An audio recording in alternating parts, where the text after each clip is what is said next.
Think about the last person you couldn't stop thinking about. You checked their messages twice. You replayed conversations in your head. 2 in the morning. You told yourself to stop. And somehow, you couldn't. That wasn't weakness. That was your brain running a program you never wrote. Most people believe love is a feeling, something that just happens. But neuroscience tells a very different story.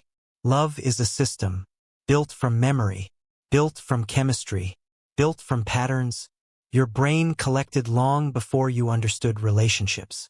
The real question isn't, why do I love this person? The real question is, did I ever actually choose them? Imagine meeting someone for the first time. One conversation, one moment, and suddenly, something feels electric. That feeling isn't love. It's dopamine, a chemical deeply connected to your brain's reward system. But here's what most people get wrong. Dopamine isn't the chemical of pleasure. It's the chemical of anticipation. It appears when your brain whispers, something good might happen here. And that word, might, changes everything. Because uncertainty creates obsession, not certainty. That's why the person who replies immediately often feels less exciting than the person who keeps you waiting. Your brain isn't chasing love. It's chasing the possibility of reward. Now think about someone you saw every day. Classmate, coworker, a neighbor. First, nothing. Then slowly, something changed. Psychologists call this the mere exposure effect. The more often your brain encounters someone, the more comfortable they begin to feel. And comfort creates emotional value. Not because they changed, because your brain adapted to their presence. And here's the uncomfortable truth. Your brain often struggles to separate familiarity from love. Both feel safe. Both feel comforting. Both can feel like home. So ask yours.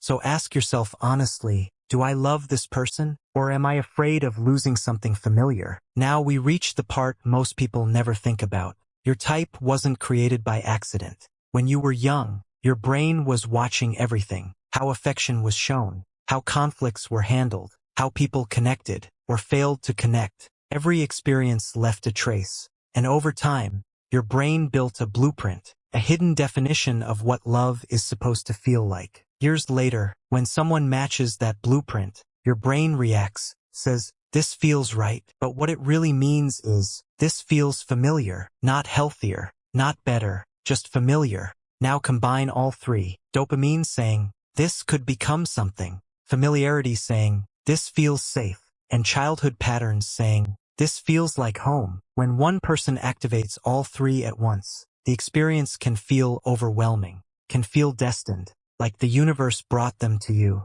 But it isn't destiny. It's pattern recognition, mistaken for magic. Logic fades. Red flags become invisible. Distance can make the attachment stronger. Not because the person is extraordinary, but because your brain believes they are the closest match to a pattern it has been searching for years. And that leads to a deeper question. Neuroscience suggests that attraction begins in subconscious regions of the brain, before conscious awareness fully catches up. In other words, before you say, I like this person, your brain has already started evaluating reward, safety, familiarity, patterns. Much of the process begins before you notice it. So if your brain reacts first, what part of love belongs to you? The answer is awareness. You can't always control the feelings that arrive, but you can control what you do with them. You can question them, understand them, and choose your actions carefully. Love isn't random, but it isn't completely conscious either. It's biology, memory, experience, and patterns running quietly in the background. So maybe the most important question you'll ever ask yourself is this: do I love this person, or do I love the feeling they activate inside me? Because once you understand the difference, you stop chasing feelings alone, and you start choosing people with intention.